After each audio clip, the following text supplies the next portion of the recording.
check this out. I'm just going to show you a couple different things here. Currently our spark gap is set at, it's about an eighth of an inch.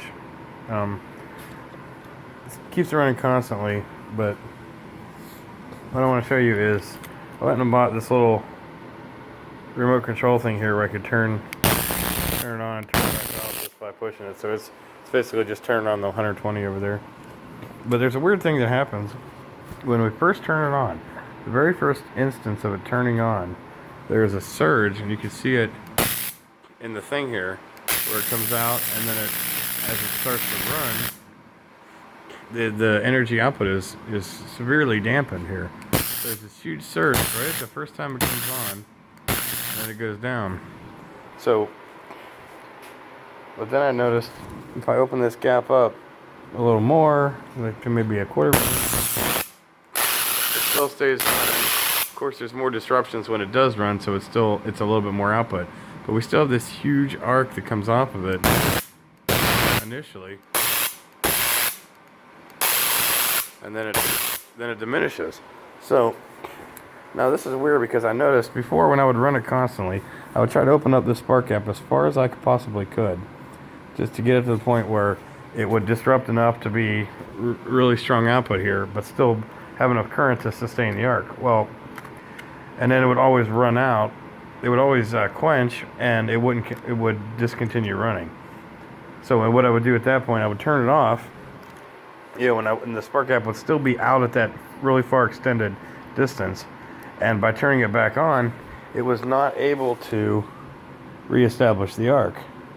So I get to the point where it would come back on, and you would just hear, the 60 hertz hum coming out of the HV side. So, and then I kept noticing that when I would, once in a while, when I turned that switch on, that toggle switch over there with my stick, that I would get this really fast, short arc across the gap, even though the gap was all the way out, and it couldn't possibly sustain itself or arc over the breakdown. The voltage wasn't high enough for the breakdown of that distance there. But it did exist in a very short pulse when I would turn it on and off real fast. So what I found, alright, so I got interrupted there. So I would find that when I would turn it on with the stick over there, just at the right time, it would be able to shoot an arc across there, and I would get that really quick charge out of there. So what this transmitter's allowed me to do is just turn it on and off really fast.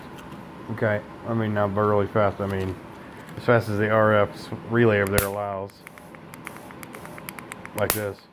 Now you see what's happening is it doesn't fire all the time, so this is not a constant thing, but it actually seems to be related to the input AC sine wave, to where I can actually, if I actually engage that relay from this transmitter at the peak of the sine, there's enough energy that gets thrust through the step-up transformer at that specific instant to cause a high enough output here and bridge that gap and discharge the condensers through the primary and cause a significant surge through here.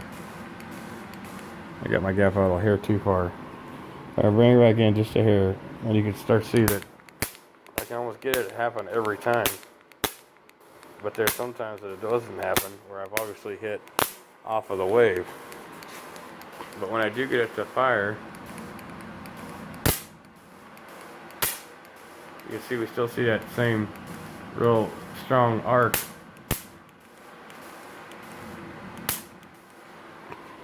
Let me try to do this with the lights off real quick. Hold on. Okay, see if I pick it up. I don't think the camera can focus on it fast enough in the darkness.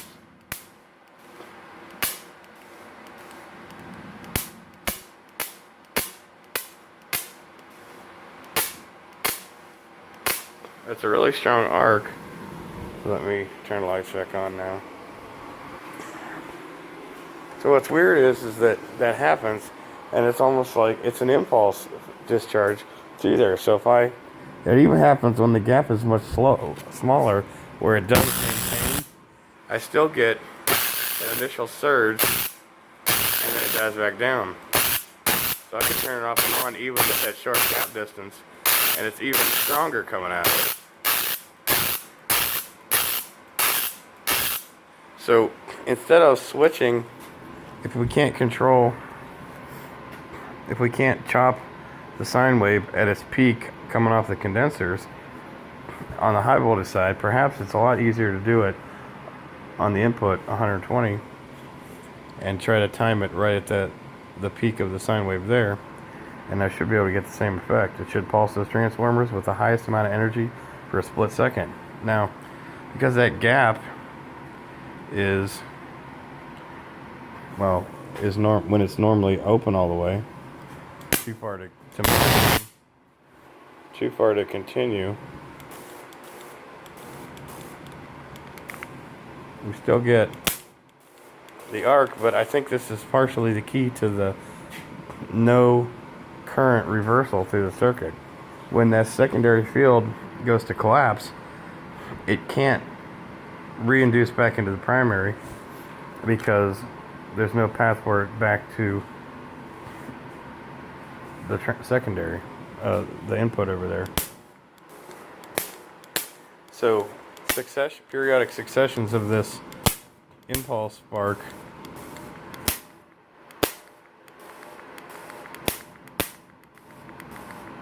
may be just what's needed to induce this continuous but dampened voltage standing wave in the secondary. As we can see, what if I had a bunch of tiny pulses